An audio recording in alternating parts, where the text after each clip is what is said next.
Hello students, welcome to SR Concepts. I am Ravi Verma and in this video we will discuss the next topic of the chapter, that is symptoms of disease. Dear students, what are symptoms of disease? Actually, when you get some disease, there are certain changes, certain abnormal changes visible in your body, and these abnormal changes are called symptoms. For example, when you have headache, or when you are suffering from fever, or you get loose motions, they indicate that you have got some disease. Such changes are called symptoms, which indicate that you have got some disease in your body. But symptoms do not indicate what particular disease you have got.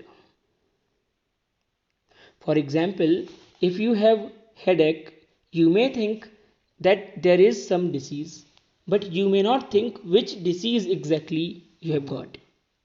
The headache may be either due to examination stress, or it may be due to very fatal disease, that is meningitis, or due to any other disease.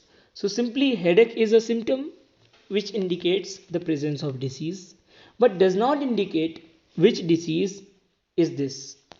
Now, signs of diseases are actually specific patterns of symptoms, you can say, or you can say there are certain changes in your body which indicate or give a little bit more definite indication of presence of a particular disease. Means they will tell which particular disease you have got. For example, in malaria, you suffer from fever, but the fever occurs at regular intervals, which may be 12 or 12 to 24 hours, 48 hours, or 72 hours. So this periodically repeating fever is a sign of malaria that indicates that you have got malaria, or you may have got malaria.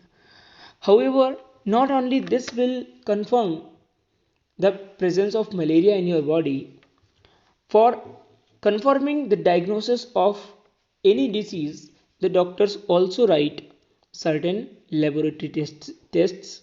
So you have to get the laboratory tests performed, then only the doctor confirms the disease. For example, when the doctor will examine you in case of typhoid, he will get some clues from the signs in your body, but he will also write a test known as Vidal. So you will have to undergo a Vidal test, right? Then only the doctor will confirm that you have got typhoid disease. Okay, now let's understand what are acute and chronic diseases. First of all, look at an example of acute disease. So common cold is an acute disease. We will understand what is acute disease by the help of this example. In case of common cold, you will see that it lasts for very short duration. Means, for example, it may last for a few days only, or mostly hardly up to 15 days. So this is a very short duration of the disease. So most of the acute diseases last for a very short duration, and their symptoms are very severe. Means if you have got fever, it will be very high grade fever, or if you have got pain, it will be very high grade pain. Now, another very important feature of acute disease is that they last for very short duration, and after the treatment the patient recovers from the disease completely. So we can say recovery of the acute disease is generally complete after the treatment. Means once you have recovered from the disease, once the disease has gone, you are again 100% fit. There is no permanent loss to your body, there is no long term bad effect on your body after the acute disease has been treated. So once you have cured, you are completely recovered from the disease. There will be no long term bad effect, and there is generally no weight loss of the patient right? However, for a particular duration, right, there may be certain weight loss during the acute diseases also. Now, some other examples of acute diseases are smallpox and measles. Dear students, corona is also an acute disease because it also lasts for shorter period of time if you get cured of it, but uh, it may also kill you.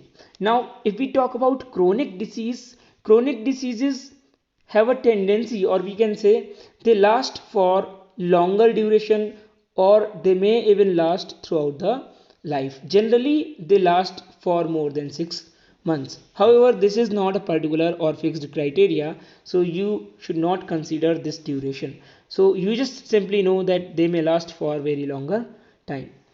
And there are generally long term bad effects on your health. For example, let's take an example of chronic disease like tuberculosis, and you have also listened about diabetes. So if we talk about diabetes, then if once you get diabetes, throughout the life it remains with you, right? It keep suffering you, right? And it throughout the life you are suffering from the problems like you feel weakness, or you don't have to eat carbohydrate rich foods, you don't to have eat sugars, right? So there are multiple problems which are associated with diabetes, and they go throughout the life, right?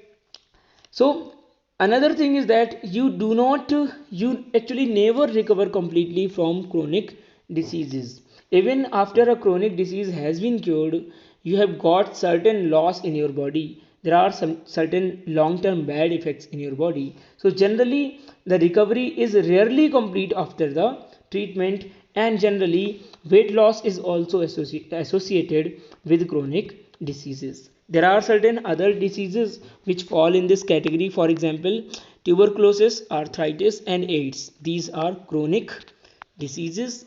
Cancer is also a chronic disease. Now let's talk about causes of disease. So dear students, there are two types of causes of disease. One is the external cause. These are the disease causing external factors which generally exist outside the body, and these can be further categorized as biological agents or pathogen. So dear students, pathogen is any organism who enters into the host body or host organism and causes some disease, right? So pathogens are actually the disease causing organisms, right?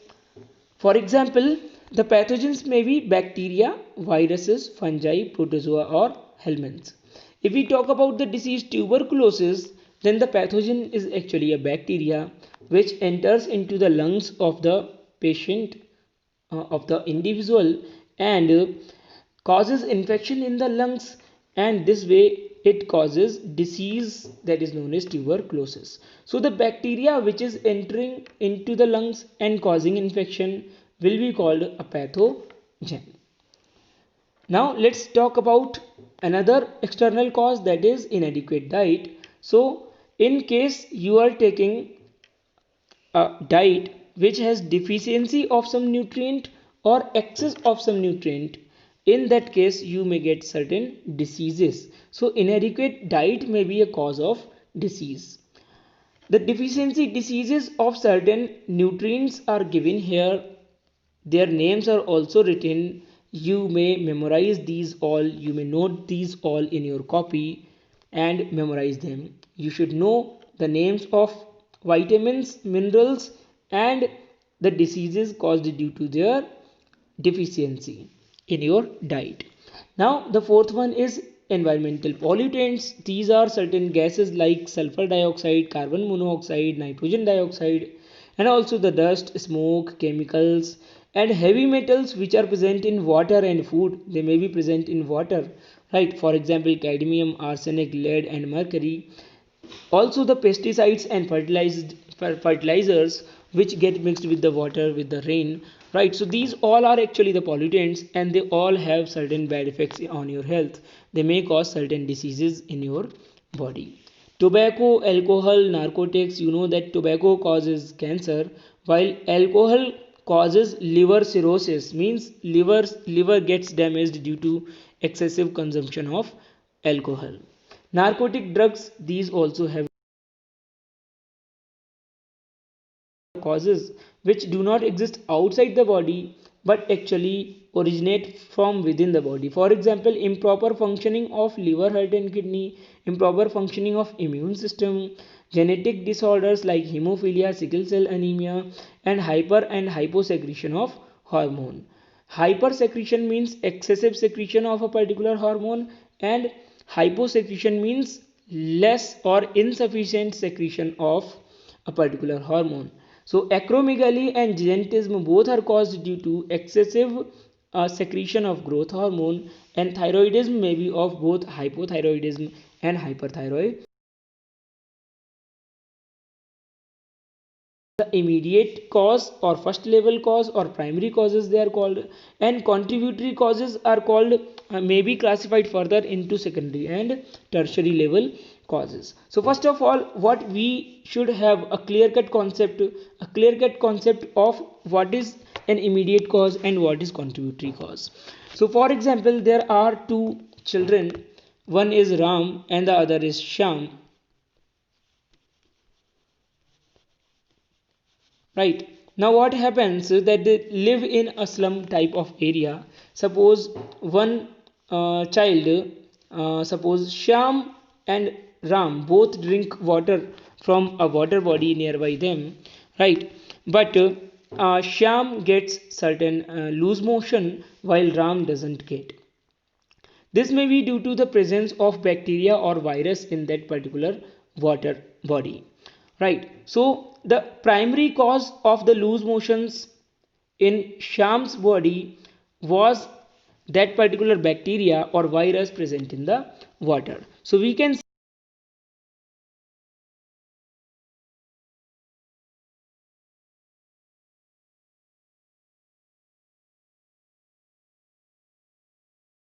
which contribute to the disease, they are called contributory causes. Means the causes which do not themselves cause disease but they contribute to the occurrence of disease, or they make an individual prone to the disease. So there are multiple causes behind the disease. For example, the poor drinking water, dirty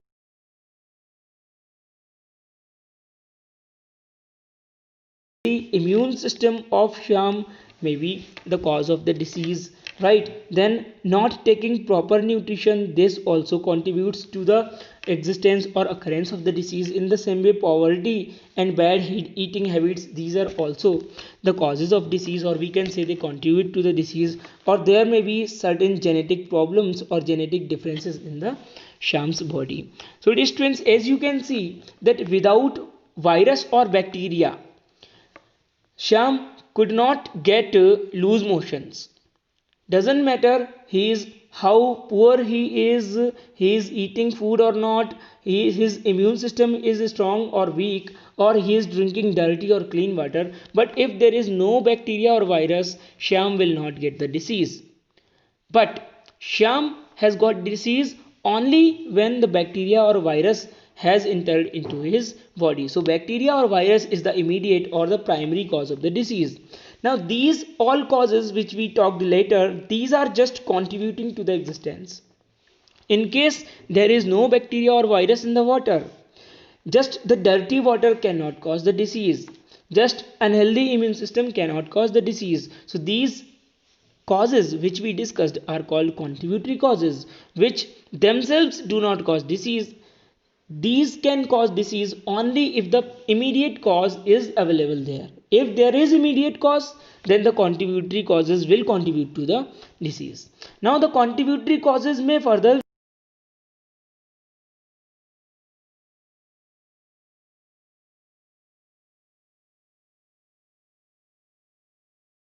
there may be secondary level causes which are the means contributory causes are further divided into secondary and tertiary level causes. Now what are secondary level causes? These are the causes which decrease the disease resistance power of an individual, means which make the immune system weak, right? For example, lack of good nutrition, this may be the secondary level cause, right? For example, bad eating habits, lack of good nutrition, these are the second level cause. Now third level cause which are responsible for the operation of second level cause, for example poverty. So why there was lack of nutrition? This was due to poverty. So the poverty is the third level cause of the disease, right? So however, this is again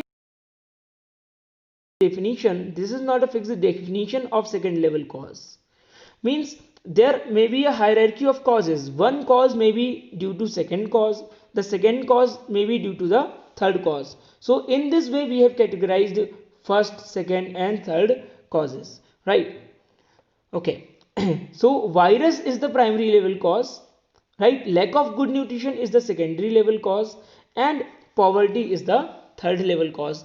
In the same way, we can categorize other causes also into secondary and tertiary. So there may not be a fixed definition of secondary, what is secondary level cause, what is tertiary level cause. There is no fixed definition.